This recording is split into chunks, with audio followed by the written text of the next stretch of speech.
très urgent, encore une fois de plus du côté de l'Afrique de l'Ouest, plus précisément sur les terres burkinabé et sénégalaises. Deux pays qui ne manquent pas une histoire depuis des générations, qui avaient trouvé des mésententes depuis l'arrivée au pouvoir du capitaine Ibrahim Traoré suite à ce coup d'État perpétré sur le sol burkinabé. Condamné par ses pairs de la CEDEAO, dont Macky Sall, président du Sénégal, et Alassane Dramane Ouattara, président de la Côte d'Ivoire, étaient les têtes de proue de cette condamnation. Mais aujourd'hui, à son départ, son successeur, Bassirou Diomaye Faye, a donc décidé de prendre les étaux à main pour clarifier les deux relations entre les deux pays. Comme disait encore le Premier ministre Ousmane Sonko, il ne faut pas seulement se fier aux conséquences de l'arrivée de ce coup d'État sur le sol ouest-africain, mais il faut aussi comprendre les symptômes. Le président Bassirou Diomaye Faye s'inscrit donc dans cette mouvance entre les deux pays pour essayer d'atténuer la situation, pour montrer en effet qu'il s'inscrit évidemment dans cette divergence politique entre Macky Sall et le nouveau pouvoir en place. Le public, son Excellence Bassirou Diomaye Faye a bien voulu m'accorder. Je suis un envoyé spécial de son Excellence le capitaine Ibrahim Traoré pour lui transmettre un message écrit, un message de fraternité et de solidarité. C'est ce que je peux vous dire sur ce message. Il faut dire que l'audience est très bien passée. Nous avons échangé sur les questions d'actualité de la sous-région et de nos différents pays. J'ai été marqué par le fait que le chef de l'État, le président Bassirou Diomaye Faye, est un fin connaisseur de la sous-région et des questions du moment qui se posent.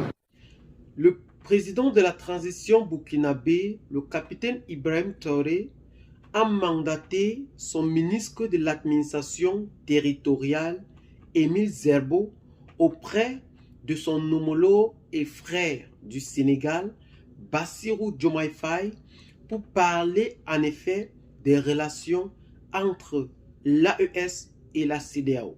Puisque nous savons évidemment que le président du Sénégal, Bassirou Diomaye Faye, avait été mandaté auprès des pays qui s'étaient détachés de la CEDEAO, c'est-à-dire du Mali, du Niger et du Burkina Faso. Le président du Sénégal, Bassirou Diomaye Faye, et le capitaine Ibrahim Traoré ne cessent entre autres de renforcer des relations entre les deux pays. D'ailleurs, le président sénégalais avait dit lors de son interview qu'il ne faut pas fermer toutes les portes. Il faut laisser beaucoup de portes aussi au dialogue avec les pays de l'AES. Et c'est réellement ce que le président sénégalais Bassirou Diomaye Faye est en train de mettre sur pied pour enfin continuer de collaborer et de comprendre dans les profondeurs ces pays qui ont donc décidé de se détacher de la CEDEAO d'une manière non seulement physique mais aussi spirituelle. Le président sénégalais adopte donc une position prudente mais optimiste qui reconnaît en effet la fermeté des décisions de la CEDEAO prises vis-à-vis de ces pays de l'AES et dit en effet vouloir reparler ou reconsidérer la manière de comprendre et la manière de faire ou des décisions de ces pays de l'AES par rapport à la CEDEAO. Il ouvre donc ainsi un nouveau champ d'action à ces situations politiques qui ne cessent de prendre des tournures un peu pas très catholiques sur le sol ouest-africain aujourd'hui. Le président Diomaye Faye, nous le rappelons, avait été mis à la tête de l'État, au fait, élu à la tête de l'État du Sénégal pour son radicalisme avec l'ancien système. Le ministre donc de l'administration territoriale du Burkina Faso, qui est donc en visite du côté du Sénégal, s'inscrit donc dans cette mouvance afin de permettre aux pays de l'AES de comprendre cette continuité dans les paroles du président de la République du Sénégal, Bassirou Diomaye Faye, lors de sa visite à Bamako. Ainsi, nous comprenons par là que le message porteur du capitaine Ibrahim Traoré devant son homologue et frère du Sénégal reste encore une fois de plus à déterminer d'une manière plus profonde par rapport aux aspirations de l'AES face à la CEDEAO aujourd'hui, dont le médiateur principal est le président du Sénégal et le président togolais Faure Gnassingbé.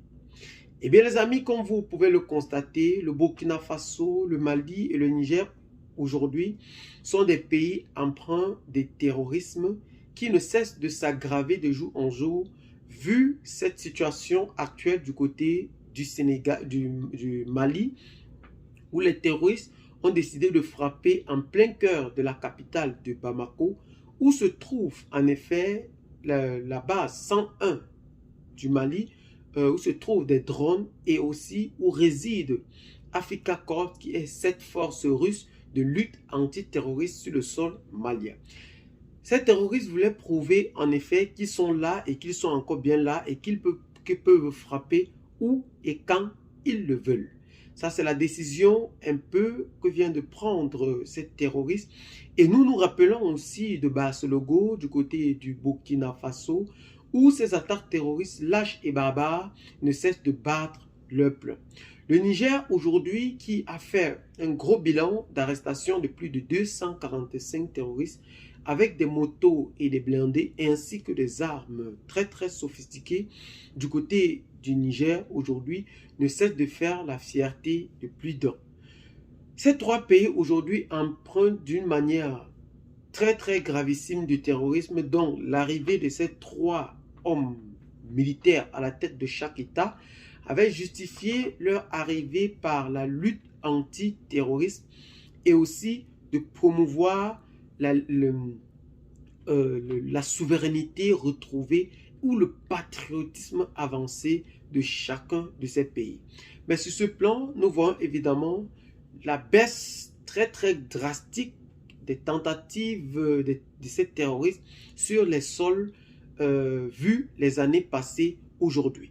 Et aussi, nous comprenons en effet que ces hommes ne cessent de progresser nuit et jour pour la lutte très très acharnée de cette situation qui ne cesse d'endeuiller la population et ne cesse de laisser des orphelins dans des familles aujourd'hui. Ces présidents sont donc décidés à éradiquer ce mal, ce qui a donc contribué à la formation d'une alliance, en abrégé aujourd'hui AES, Alliance des États du Sahel, qui s'étend en effet ou qui pourra s'ouvrir dans des semaines ou des mois ou des années à venir à d'autres nations qui voudront en effet intégrer officiellement cette organisation de lutte antiterroriste, puisque ceux-ci disent que réellement la lutte antiterroriste est l'élément principal de leur combat et aussi l'indépendance du continent africain. Parce que plusieurs personnes comprennent par là que les pays africains sont devenus réellement indépendants grâce à l'arrivée en 2021, on ne dit pas 2020, mais 2021 du colonel Assimi Goïta suite à son deuxième coup d'État perpétré sur le sol malien aujourd'hui. Et pour cela, le colonel Assimi Goïta ne cesse de faire la fierté du continent africain aujourd'hui. Cette continuité entre les pays de l'AES et la CEDEAO ne fait que commencer parce que cette collaboration va réellement, encore une fois de plus, s'approfondir sur le sol ouest africain pour maintenir cette paix d'une manière durable. Eh bien les amis, qu'est-ce que vous en pensez donc personnellement face à cette situation très très bouillante que vit aujourd'hui l'Afrique de l'Ouest? Laissez donc massivement vos commentaires, abonnez-vous à la chaîne si ce n'est pas encore fait, partagez la vidéo avec les amis si vous l'avez trouvé intéressante et à très bientôt pour de nouvelles vidéos. Ciao, bye bye.